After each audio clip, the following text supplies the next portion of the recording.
think there is a ton of information out there for authors who are looking for an agent. One route that I highly recommend is looking into local or national book festivals, writers' conferences.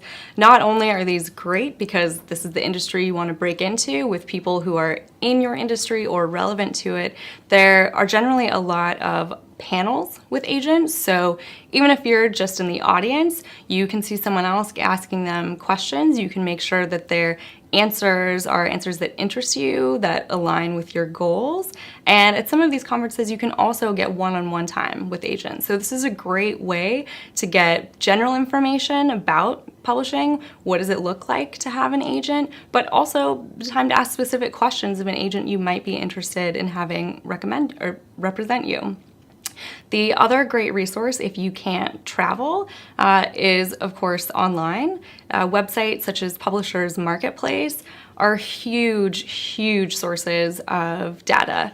That can range from agents' member pages online to looking at all of the recent deals that have been being done. So if you have an interest in a specific publisher, you can look at agents who have done a lot of deals with them recently, or just what deals are being done by agents that you're interested in. So once you've narrowed down some of the agents that you have your eye on, the next best thing is to start following them on social media, reviewing their website. Every agent will list really specific guidelines for submissions, and it's imperative that you follow these directions. If I say on my website that I want a query letter and maybe the first 5 pages of your manuscript pasted in the email, and then I get an email with an attachment that's 100 pages long, I know immediately that you didn't pay any attention to my website at all and that you don't have any real interest in me, particularly as an agent. So I think following the directions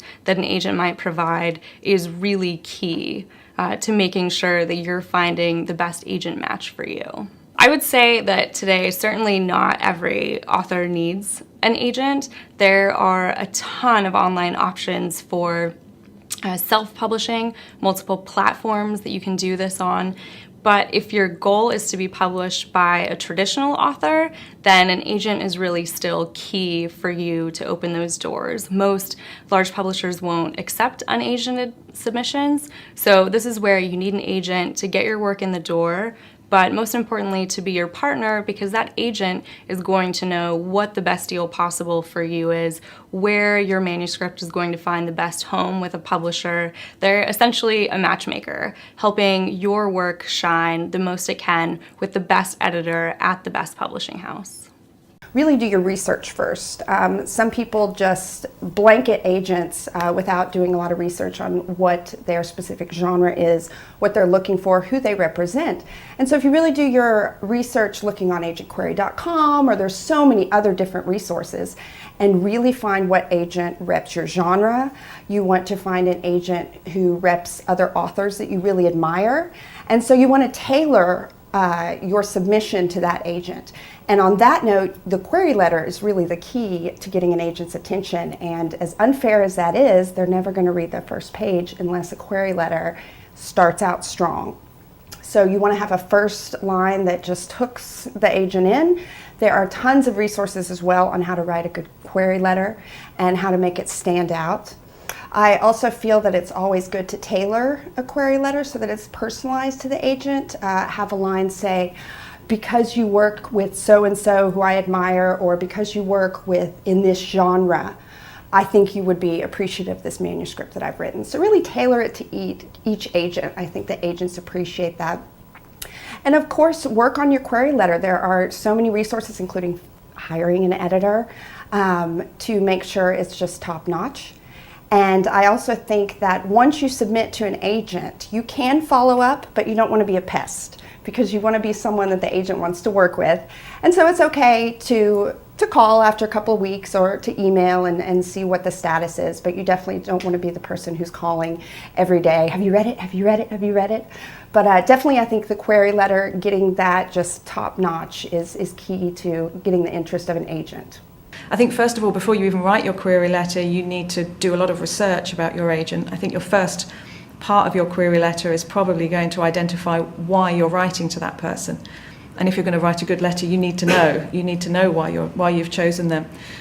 So you need to sort of be looking online, looking for interviews that they might have done, looking for information on their website, and see if you can relate their experience to your novel and why it is you think that they're going to represent you very well.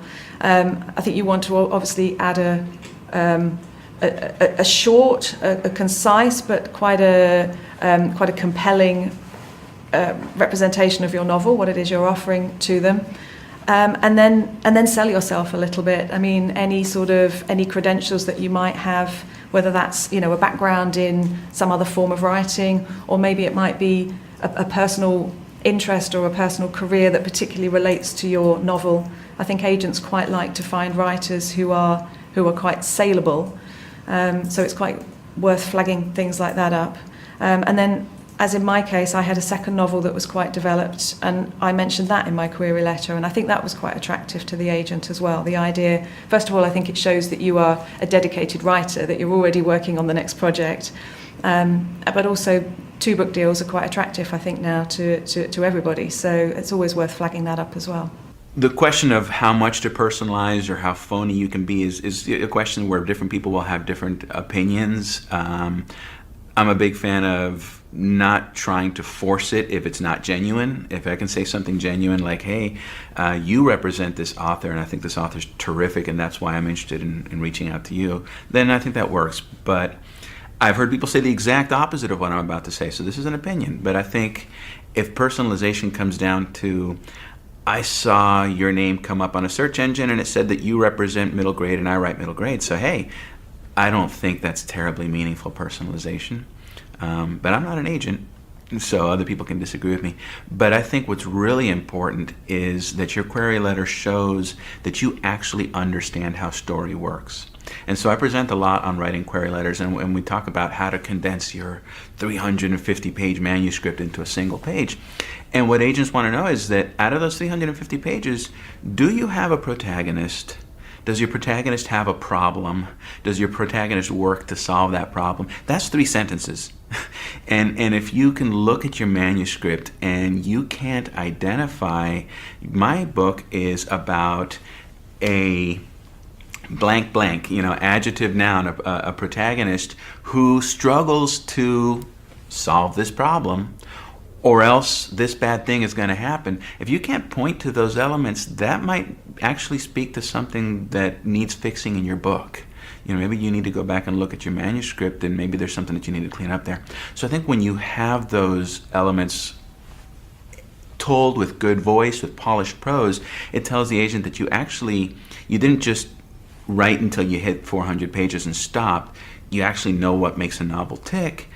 And then your word craft and your vibrancy and your ability to be exciting will show off your ability with words.